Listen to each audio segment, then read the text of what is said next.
Hello दोस्तों, जय सिया राम। मैं आज आई हूँ आपके पास एक और नई कहानी लेके दोस्तों। और उस कहानी का शीर्षक है, उस कहानी का नाम है झूठी माँ। तो एक 8 साल का बच्चा रहता है, उसकी माँ मर जाती है। तो उसके पिता दूसरी शादी कर लेते हैं। और फिर एक दिन उस पिता ने अपने बेटे को बुलाकर पूछा, बेटा, तुम्हारी जो पुरानी माँ थी और जो इस समय की माँ है, जो नई माँ है, उन दोनों माँ में क्या अंतर है। तो छोटा बच्चा कुछ देर सोचा और फिर सोच विचार कर अपने पापा से कहा, पापा, मेरी पुरानी माँ झूठी थी और नई माँ सच बोलती है। तो उस लड़के के पिता ने जब यह बात सुनी बच्चे के मुँह से, तो वह हक्का बक्का रह गया। वह कुछ देर तक सोचता ही रह गया। फिर वो अपने बेटे को अपने पास बुलाता है और उसको अपने पास बैठाता है।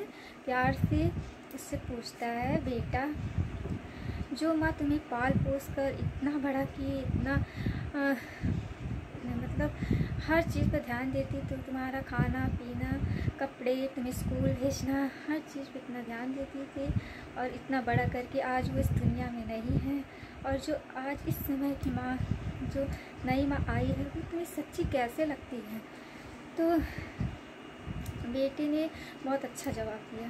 बेटे ने कहा, पिताजी, मेरी पुरानी माँ, अगर मैं मस्ती करता था, मैं शैतानी करता था बहुत ज़्यादा, तो तब भी मेरी माँ मुझे पूरी जगह से ढूंढकर, मुझे बाहर से ढूंढकर लाती थी और प्यार से अपने हाथों से खाना खिलाती थी।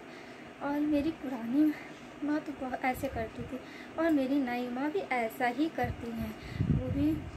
वो भी कहती हैं कि अगर तू मस्ती करेगा तो मैं तुम्हें खाना नहीं दूँगी।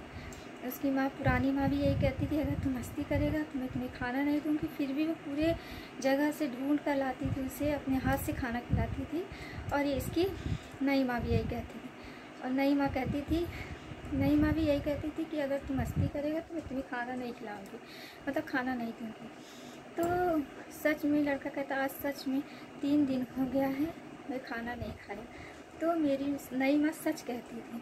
वो कहती हैं कि तू मस्ती करेगा तुम्हें खाना नहीं दूंगा। तो आज सच में ही मैं 3 दिन से भूखा हूँ। मेरी माँ बहुत अच्छी थी, मेरी पुरानी माँ बहुत अच्छी थी। इस कहानी से हमें यह शिक्षा मिलती है कि वो बच्चों में कभी भेदभाव नहीं करना चाहिए। चाहे आप सौतेली माँ हो, तब भी आप अपने बच्चों को प्यार कीजिए, अपने बच्चों की तरह उसके देख रेख कीजिए। बच्चे तो भगवान का रूप होते हैं, और इसलिए भेदभाव नहीं करना चाहिए। मिलते हैं मेरे नेक्स्ट कहानी में दोस्तों, तब तक के लिए बाय बाय।